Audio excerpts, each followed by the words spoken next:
नमस्कार, आप देख रहे हैं तेज इंडिया लाइव न्यूज और मैं हूं आपके साथ रजत। आइए दिखाते हैं दिन भर की कुछ खास छोटी और बड़ी खबरें। बिजनौर में महिला से छेड़छाड़ के आरोप में एक युवक को भीड़ ने तालिबानी सजा दे डाली। इतना ही नहीं, डंडे से युवक को तब तक पीटा गया जब तक युवक बेहोश नहीं हो गया। हालांकि घटना के बाद पुलिस ने आरोपी युवक के खिलाफ छेड़छाड़ का केस दर्ज कर लिया है। उधर पिटाई का लाइव वीडियो वायरल होने के बाद पुलिस भी वीडियो में दिख रहे चेहरे को पहचानने में जुट गई है। बता दें आपको, बिजनौर में एक वीडियो इन दिनों सोशल मीडिया पर तेजी से वायरल हो रहा है, जिसमें कुछ लोगों की भीड़ एक युवक को रस्सियों से बांधकर डंडे से पीट रही है। छेड़छाड़ के आरोपी युवक को भीड़ ने कानून को ताक पर रख तालिबानी सजा दे डाली। बताया जा रहा है कि युवक पास के गांव जलरा का रहने वाला है। परिजनों के मुताबिक युवक की दिमागी हालत ठीक नहीं है। पिटाई के बाद में युवक को पुलिस के हवाले कर दिया गया। पुलिस ने घटना की सांत्वना को देखते हुए आरोपी युवक के खिलाफ संगीन धाराओं में केस दर्ज कर लिया। उधर पिटाई का लाइव वीडियो जब सोशल मीडिया पर वायरल हुआ तो पुलिस महकमे में हड़कंप मच गया। बिजनौर एसपी सिटी संजीव बाजपेयी ने वीडियो में युवक की पिटाई कर रहे लोगों को पहचान कर उनके खिलाफ भी कानूनी कार्रवाई करने में मुकदमा दर्ज करने के निर्देश जारी किए हैं। फिलहाल इस घटना को लेकर पुलिस हर पहलू पर बारीकी से जांच कर रही है। बिजनौर से हमारे संवाददाता गुड्डू भारती की देखिए खास रिपोर्ट। ये थाना क्षेत्र कोतवाली की घटना है, जिसके संबंध में वीडियो वायरल हुआ है। इसमें जो युवक है ये मानसिक रूप से विक्षिप्त है। इसका डॉक्टर अनंत तारा के यहाँ इलाज चल रहा है, जो मानसिक रोग विशेषज्ञ हैं। घर वालों से भी बात की गई, वो इसको घर में ही रखते थे। किसी तरह से घर से निकल गया 2-3 दिन पहले। परसों इसने एक महिला के साथ छेड़छाड़ की, कल भी इसने एक महिला के साथ छेड़छाड़ की, उसको चोट भी पहुँचाई। उस संबंध में इसके विरुद्ध अभियोग पंजीकृत किया गया है। वीडियो में कुछ युवक दिख रहे हैं जो उसके साथ मारपीट कर रहे हैं, उनकी भी जानकारी की जा रही है। उसमें भी अभियोग पंजीकृत करके वैधानिक कार्रवाई नियमानुसार की जाएगी।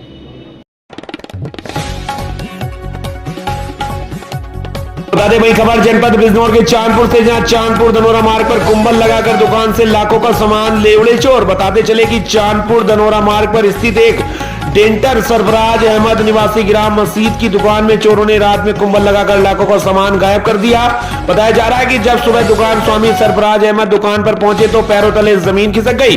सरफराज अहमद का कहना है कि चोरी की वारदात उनकी दुकान में पहले भी हो चुकी है, पर इस बार दुकान से सोलर प्लेट, गाड़ियों की बैटरियों व अन्य सामान गायब है, जिसकी थाने में तहरीर दे दी गई है। चांदपुर से हमारे संवाददाता मोहम्मद हाशिम की देखिए खास रिपोर्ट। जिन्हें कुंबल काटा चोरों ने और हमने सुबह आके देखा। क्या सामान चोरी हुआ? सामान 5 गाड़ियों की तो बैटरी गई, एक जनरेटर था वो लेके गए, 100 रुपये प्लेट थी वो लेके गए, और काफ़ी अन्य सामान, काफ़ी सामान चला गया। वो तो बाद को निकलने के बाद पता चलेगा। जब कितना नुकसान हुआ? लगभग लाख के आसपास। क्या आपने पुलिस को सूचना दी? हाँ, तहरीर दे दी हमने उन्हें। अब आप क्या चाहते हैं? बस हमारा मसला हल हो जाए, पता चल जाए चोर कौन है, सामान बरामद हो जाए।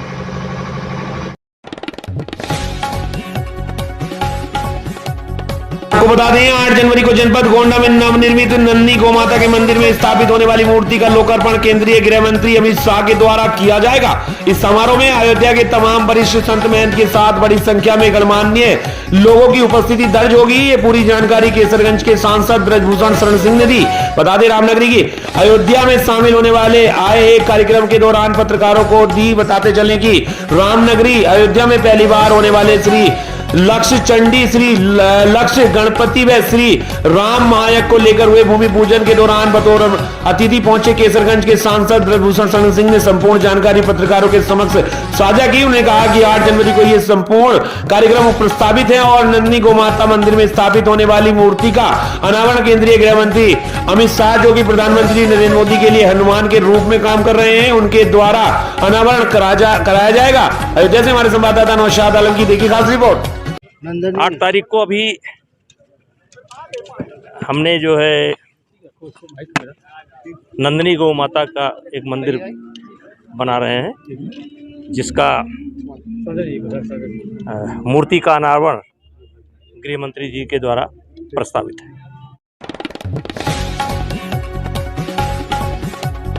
उत्तर प्रदेश के जनपद फिरोजाबाद से, जहां फिरोजाबाद के थाना नारकी क्षेत्र के अंतर्गत गांव नंगला शोट के असन चौराहे पर हुआ सड़क हादसा। बीती रात को गाड़ी ने मोटरसाइकिल और साइकिल सवार को मारी टक्कर। बता दें, साइकिल सवार रवि कुमार दिवाकर फिरोजाबाद से काम करके घर लौट रहे थे, तभी अचानक इको कार ने उन्हें टक्कर मार दी। इसके बाद मोटरसाइकिल पर सवार नरेश कुमार पुत्र रमेश चंद और उनकी पुत्री उम्र करीब 5 वर्ष मानवीय को भी इको कार ने रोन डाला। चीख पुकार सुनकर आसपास के ग्रामीण एकत्रित हो गए। सूचना मिलने पर मौके पर पहुंची पुलिस घायलों को उपचार के लिए ट्रॉमा सेंटर भर्ती किया। बता दें आपको, पीड़ित परिवार अब इलाज में लगा हुआ है। अभी तक पीड़ित परिवार की तरफ से कोई भी एफआईआर नहीं की गई है। फिरोजाबाद से हमारे संवाददाता बंटू सिंह की देखी खास रिपोर्ट। ये अपने असम चौराहे पे जी ये घटना घटी है और वो नगला सौंठ की कोई इको वो है बैन, जी तो उससे वो चौराहे पे खड़ा था और समझ में नहीं आ रहा। तो वो तो कह रहा है कि किसी दूसरे ने मुझसे चाबी मांग ली, वो चलाने लगा। जी अब ये तो नहीं मालूम पड़ पाया कि वो उसमें से उतर के कौन भागा। जी। अफरा तफरी इतनी हो गई उस समय जी कि एक रवि कुमार कोई दिवाकर जी थे, वो भी अपना काम करके प्रयास से आ रहे थे। जी तो सबसे पहले उन्होंने मारी जी टक्कर उनसे होने के बाद, एक्सीडेंट होने के बाद गाड़ी काटी तो दूसरी साइड में ये नरेश कुमार जी सन ऑफ रमेश चंद जी और नरेश कुमार की बच्ची थी जी करीब 5-6 साल की है, जी वो मानवी। जी तो वो अपनी बच्ची को दवा दिलाने ले गया था। जी तो दवा दिलाने के बाद फिर वो उस खोखे पे खड़े होकर के वो मसाला गुटखा वगैरह अपना खरीदने लगा। इनके कितनी चोट है? दोनों की चोट काफ़ी है। एक तो बच्ची मानवी के सिर में चोट है जी और वो मानवी जो है प्राइवेट ट्रामा सेंटर में भर्ती है। खबर जनपद सोनभद्र से, जहां सोनभद्र दुद्दी विधानसभा से बीजेपी विधायक राम दुलारे गौड़ को सुनाई गई सजा। बता दें आपको 25 वर्ष सश्रम कारावास के साथ 10 लाख रुपए का लगाया गया अर्थदंड। बता दें दुष्कर्म से जन्मी बच्ची को लेकर कोई आदेश नहीं, न्यायालय के न्याय से पीड़ित पक्ष संतुष्ट। वर्ष 2014 में नाबालिग लड़की से दुष्कर्म मामले में दुद्दी कोतवाली में दर्ज हुआ था मुकदमा। 12 दिसंबर को अपर सत्र न्यायालय विशेष न्यायालय एमपी एमएलए कोर्ट ने बीजेपी विधायक को इस मामले में करार किया था दोषी। बीजेपी विधायक राम दुलार गौड़ ने सपा के उम्मीदवार विजय सिंह गौड़ को 6297 वोट से था हराया। बता दें पीड़ित पक्ष ने वकील विकास साक्य की दी जानकारी। सोनभद्र के दुद्दी से हमारे संवाददाता मनीष कुमार की देखी खास रिपोर्ट। 30 वर्ष के थोड़ा सा कारावास से दंडित किया गया है, जिसे सश्रम कारावास कहा जाता है और 10 लाख रुपए का जुर्माना लगाया गया है। आगे और आप लोग क्या कर रहे हैं इसके आगे? और अब न्यायालय के फैसले को विधिवत अध्ययन कर लिया जाएगा। इसके बाद आप पीड़ित पक्ष के लिए और कुछ आप पीड़ित पक्ष के लिए पीड़ित पक्ष तो इस फैसले से खुश है और पीड़ित पक्ष आगे जो बलात्कार से जो पीड़िता है उसे जो एक बच्ची है, उस बच्ची के लिए पीड़ित पक्ष आगे सरकार से अपनी मांग रखेगी कि उन्हें पुनर्वास किया जाए और उस बच्ची को भी बचाया जाए। जैसा कि पूरे देश में और प्रदेश में बेटी बचाया जा रहा है, तो वो भी एक बेटी है, उसको भी बचाने के बारे में और उसे पुनर्वासित करने, उसे संरक्षित करने, पढ़ाने लिखाने और उसकी सारी सामाजिक जिम्मेदारियों के बारे में सरकार सोचे, ऐसा पीड़िता के परिवार की मांग है। खबर जनपद कुशीनगर से, जहां कुशीनगर के खड्डा ब्लॉक के प्रांगण में मुख्यमंत्री विवाह योजना के तहत 121 रजिस्ट्रेशन हुए, जिसमें 112 जोड़े उपस्थित होकर शादी के बंधन में बंधे, जिसमें 11 जोड़े मुस्लिम समाज के थे और उनके मुख्य अतिथि खड्डा विधानसभा के विधायक विवेकानंद पांडे ने। उक्त अवसर पर खड्डा के ब्लॉक प्रमुख शशांक दुबे, कोटवा के ब्लॉक प्रमुख शेषनाथ यादव, खड्डा के खंड विकास अधिकारी विनीत यादव, खड्डा के एसडीएम आशुतोष कुमार, नेवा नौरंगिया के खंड विकास अधिकारी उषा पाल, खड्डा मंडल अध्यक्ष चंद्र प्रकाश तिवारी एवं खड्डा नगर के चेयरमैन प्रतिनिधि दुर्वेश्वर वर्मा, चितौनी नगर पालिका के अध्यक्ष अशोक निषाद, मनोज जायसवाल, ग्राम प्रधान संघ के अध्यक्ष संग्राम सिंह यादव, समाज कल्याण अधिकारी विनय कुमार आदि लोग उपस्थित होकर वर वधू के जोड़े को आशीर्वाद दिए और जिसमें वर वधू को 35,000 का चेक, 16,000 रुपए का सम्मान आशीर्वाद के स्वरूप दिया गया। श्रीनगर के खड्डा से हमारे संवाददाता विजय कुमार तिवारी की देखिए खास रिपोर्ट।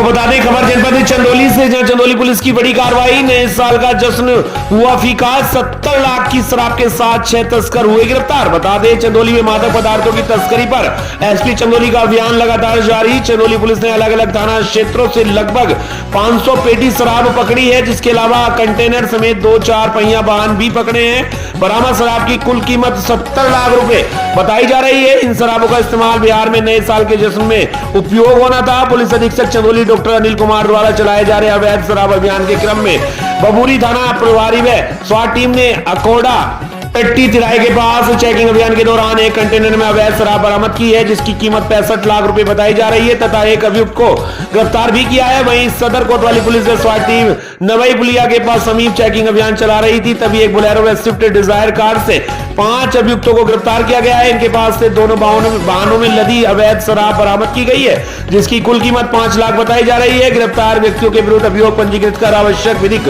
कार्रवाई की जा रही है। चंदौली से हमारे संवाददाता अमरीश कुमार की देखिए खास रिपोर्ट। शराब के विरुद्ध चंदौली जनपद पुलिस द्वारा लगातार कार्रवाई की जा रही है। इसी कार्रवाई के क्रम में कल एसओजी सर्विलांस और साइबर टीम और बबूरी थाने की टीम ने एक उल्लेखनीय काम करते हुए एक कंटेनर से 4329 लीटर अंग्रेजी शराब बरामद की है और एक व्यक्ति मंजीत, जो कि दिल्ली का निवासी बताया जा रहा है, उसको गिरफ्तार करने में सफलता प्राप्त की है। इसने पूछताछ में बताया है कि नए साल के अवसर पर बिहार में शराब की मांग काफ़ी बढ़ जाती है, इसीलिए लालच में आकर ये लोग हरियाणा से ये अवैध शराब भर के और बिहार सप्लाई के लिए लेके जा रहा था।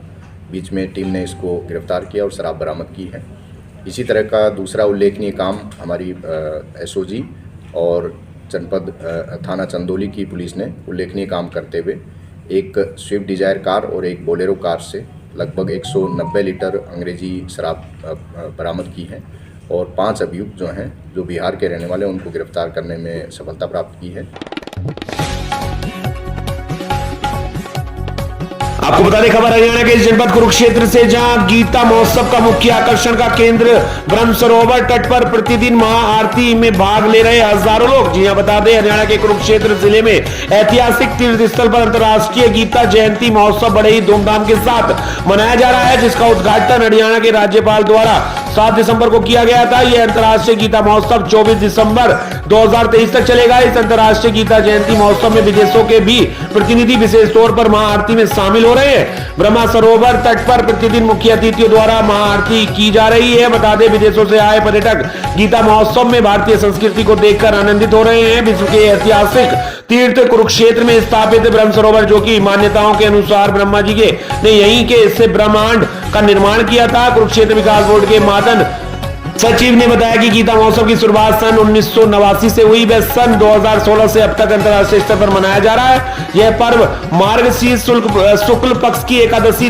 तिथि को मनाया जाता है, लेकिन महोत्सव के विभिन्न कार्यक्रमों का आयोजन 15 दिन पहले से शुरू हो जाता है। ब्रह्म सरोवर पर गीता महोत्सव कार्यक्रम के तहत ब्रह्म सरोवर के चारों ओर लगे स्टॉलों में विभिन्न राज्यों से आए व्यापारी, कारीगर, दस्तकार, दुकानदार व विभिन्न प्रकार के पकवानों के स्टॉलों पर अपने अपने राज्यों की एक पहचान को लोगों में प्रचारित कर रहे हैं और इस महोत्सव में आए लोगों भी अच्छे पकवानों का खाकर आनंद ले रहे हैं। गौरवमय इतिहास की पहचान कुरुक्षेत्र के पवित्र मंदिर एवं अंतर्राष्ट्रीय मेले में लगे बिजली के झूले आकर्षण का केंद्र बने हुए हैं। इसके साथ ही ब्रह्म सरोवर के तट पर दूर दराज से आए हुए छोटे छोटे दुकानदार बच्चों के खिलौने बेचकर अपनी रोजी रोटी कमा रहे हैं। अंतर्राष्ट्रीय गीता जयंती महोत्सव में अनेक राज्यों से व विदेशों से आने वाले पर्यटक मस्त होकर मेले का आनंद उठा रहे हैं। कुरुक्षेत्र से हमारे संवाददाता सुरेश वर्मा की देखिए खास रिपोर्ट।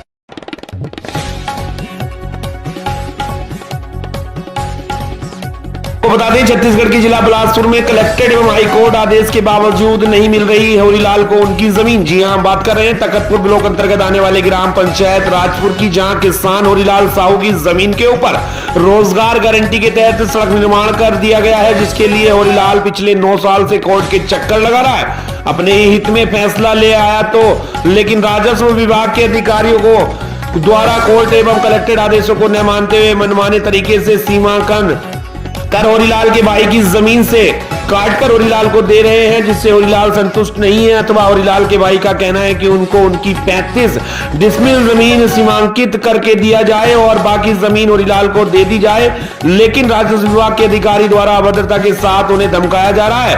बता दें आपको चुप कर दिया जा रहा है। इन सबके हत्था हार कर होरीलाल ने प्रशासन से जल्द उचित न्याय दिलाने की मांग की है। अब देखने वाली बात यह है कि एक गरीब किसान को कब तक स्वयं की जमीन वापस पाने के लिए कोर्ट और तहसील के चक्कर काटने होंगे, कब तक ऐसे ही अधिकारी वर्ग गरीब किसानों को धमकाते रहेंगे और अपनी मनमानी करते रहेंगे। बिलासपुर से हमारे संवाददाता लक्ष्मीप्रीति सोनी की देखिएगा रिपोर्ट। रामचंद्र के जमीन को नाप कर देने से इनकार किया। शेष जमीन 17 डिसमिल नाप कर बताया जा रहा है, जिसमें रामचंद्र का जमीन मात्र 15 डिसमिल और बच रहा है। इसलिए विवादित होते हुए तहसीलदार ने जो जमीन मौके पर बताया गया है उससे हम संतुष्ट नहीं हैं। अतः माननीय उच्च न्यायालय से हम निवेदन करेंगे कि वो विवाद को टालने के लिए स्वयं मौका पर आकर रामचंद्र का 35 डिसमिल जमीन नाप कर दिलाया जाए। से जहाँ से बचता है वहाँ से 1 एकड़ 31 डिसमिल जमीन का जो मैं एप्लीकेशन लगाया था उसका निराकरण करते हुए चौहद्दी नाप कर मेरे को अवगत कराया जाए। एक बार परिचय बता देंगे अपना। होरीलाल साहू रामदास की। होरीलाल साहू जो है हाईकोर्ट में मामला दायर किया था। इनके कब्जे की ज़मीन जो है रामचंद्र साहू ने कब्जा कर रखा है, उसको तहसीलदार ने बेदखली आदेश पारित किया था। उसके तहत उसका आदेश का पालन नहीं हुआ था और हाईकोर्ट ने आदेश दिया है कि जो भी तहसीलदार के द्वारा 2020 में आदेश किया गया उसका पालन किया जाए। उसी के परिपालन के परिप्रेक्ष्य में और उनको भी सूचना दिया गया था होरीलाल साहू को कि आप भी उपस्थित रहेंगे 15 दिसंबर को। तो उसी परिपालन में हम लोग आज 15 दिसंबर को मौके पर उपस्थित हुए हैं और जो भी हाईकोर्ट का आदेश है कि उनको कब्जा दिलाया जाए, हम मौके पर ज़मीन को नाप करके उसको कब्जा दिला दिए। क्या वो लोग संतुष्ट हैं? संतुष्ट और असंतुष्ट को नहीं जानता, बाकी जो आदेश था उसको हमने दिला दिए कब्जा। तो आदेश का पालन कहाँ हुआ सर, जब प्रार्थी जो है संतुष्टि नहीं है? संतुष्टि कराना हमारा काम नहीं, हमारा काम है आदेश का पालन करना।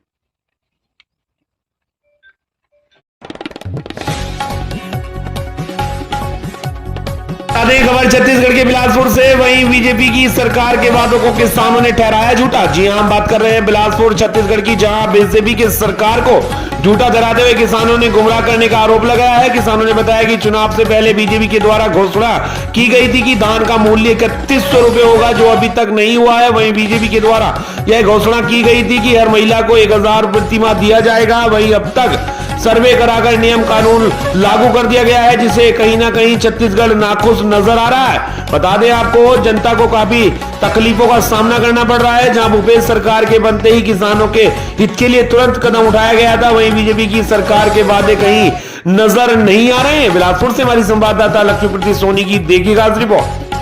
मैं प्रीति सोनी तेज इंडिया लाइव में आपका स्वागत करती हूँ। आज हम कर रहे हैं कुरेली धान मंडी तखतपुर ब्लॉक में, जहाँ भूपेश सरकार जो जब बनी थी तब इन लोगों को, किसानों को क्या फ़ायदा हो रहा था और अभी जब बीजेपी सरकार बनी है तो इनको क्या हानि का सामना करना पड़ता है। आइए किसानों से हम कुछ जानकारी यहाँ से लेते हैं। सर, नाम बताएंगे अपना? मेरा नाम मुद्रिका प्रसाद कौशिक उर्फ अभीम, मैं ग्राम कुरेली का किसान परिवार से हूँ। तो अभी जैसे भूपेश सरकार थी, कांग्रेस की सरकार थी, तो क्या बेनिफिट किसानों को हो रहा था और अभी जब बीजेपी की सरकार है तो क्या हानि आप लोगों को हो रहा है? हानि और लाभ तो बहुत जमीन आसमान का अंतर है मैडम जी। हम आपसे बात बता रहे हैं मीडिया के माध्यम से कि जैसे भूपेश सरकार बैठी पिछले बार तो तुरंत बटन दबाया कि किसानों का कर्जा माफ। जैसे अभी 3100, अभी एक क्लियर नहीं कर पा रहे हैं भारतीय जनता पार्टी वाले लोग कि हम 3100 में खरीदेंगे कि 21 क्विंटल खरीदेंगे। इसमें किसान विवश हैं और विवश के साथ साथ कितनों भी परेशानी का सामना करना पड़ रहा है।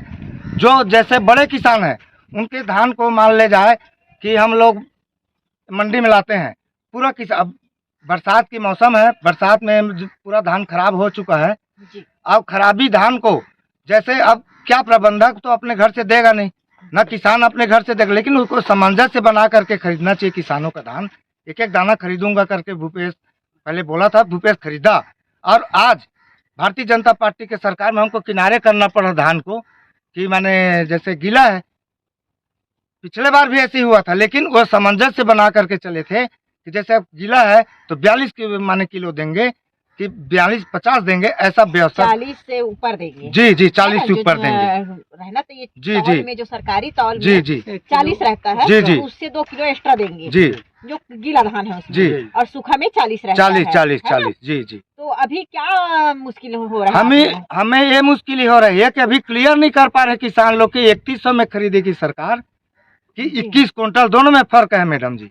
जी जी। अब बाद में जैसे 25 के बोल रहे हैं कि कई जो हमारे कानून में आवाज है कि 25 के बाद मंत्रिमंडल का गठन होगा, उसके बाद माने 21 और 31 को करेंगे करके, लेकिन बाद में तो फिर परेशानी होगी ना किसानों को कि 1 क्विंटल, फिर 1 क्विंटल के लिए ट्रैक्टर तो आएगा नहीं। सही बोल जैसे मेरे पास 1 एकड़ खेत है, अब 1 एकड़ खेत में मैं एक बोरी को लाकर दूंगा नहीं यहाँ, हाँ, सही बोल रहे हैं। ये परेशानी हो रही है सरकार में। जी, आपका क्या कहना है? मेरा नाम नरेश कुमार मिरी है। मैं एक छोटा सा किसान हूँ, 4-5 एकड़ मेरे पास ज़मीन है। मेरा सरकार से स्पष्टीकरण ये बात को उनको करना चाहिए था।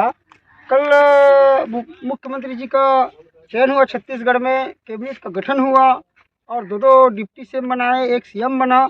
तो मेरा ये मानना है कि अगले जो हमारी सरकार थी भूपेश बघेल की, उन्होंने शपथ लेते ही तत्काल प्रभाव से 25 रुपये कुंटल का जो उनका वादा था वो क्लियर किया, कर्ज माफी किया। और ये जो सरकार है अपना रुख साफ नहीं कर रहा है, इसमें गुमराह कर रहा है। असमंजस की स्थिति है कि किसानों को 31 रुपये के भाव से पैसा मिलेगा कि नहीं मिलेगा, इसमें हमको गुमराह महसूस हो रहा है।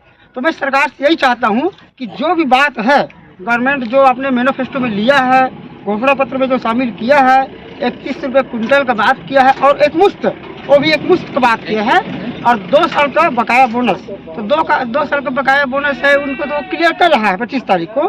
लेकिन जो बात 31 रुपये कुंटल की बात है एक मुश्त का, जो कहीं न कहीं चुनाव से पहले हो गई थी बात, घोषणा किया था वो अपने मैनिफेस्टो में लिया है, और सबसे बड़ी घोषणा बीजेपी का वही है। तो हम तो किसान है, हमको चाहिए कि हमारा जो धान है उनका सही दाम से हमको रेट मिले, और अपने जो घोषणा पत्र में शामिल किया है उस बात को क्लियर करे, 31 रुपये हमको भुगतान किया जाए, यही मेरा मांग है गवर्नमेंट से। साथ ही साथ जो महिलाओं के नाम से घोषणा किए थे 1000 देंगे प्रति माह करके, उसमें अभी ये सर्वे करवा रहे हैं सरकार के बैठने के बाद, उसको क्यों लागू किए? अभी जैसे 25 को उसको भी करना था कि कहीं का लेंटर का घर, किसी का 3 बच्चे, किसी के नौकरीहार है। घोषणा पत्र में तो ऐसे नहीं लिखा था भारतीय जनता पार्टी कि माने महिलाओं को इतना देंगे, कि महिलाओं को ऐसा करेंगे। उस समय घोषणा पत्र में कुछ नहीं लिखा था कि हम 3 लेंटर वाले घर को देंगे, कि माने जो नौकरीहार उसको देंगे, ऐसा कुछ नहीं लिखा था मैडम जी। हम यही बोलना चाहते हैं, हम प्रेस के माध्यम से आवाज़ पहुंचाना चाहते हैं कि ऐसी सरकार जो झूठे मूठे अपने वादे में पूरा रहे। जैसे पिछले बार बोल रहे थे कि भूपेश बघेल गंगा जल उठाया था, दारू भट्टी बंद करवाएंगे, क्या ये लोग नहीं चलाएंगे क्या शराब भट्टी? ये मैं संदेश पहुंचाना चाहता हूँ भारतीय जनता पार्टी सरकार के पास, ये लोग भी बंद करें। कहीं न कहीं आपका कहना ये है कि जो वादा जो की है बीजेपी सरकार, जी उसको पूरा करें।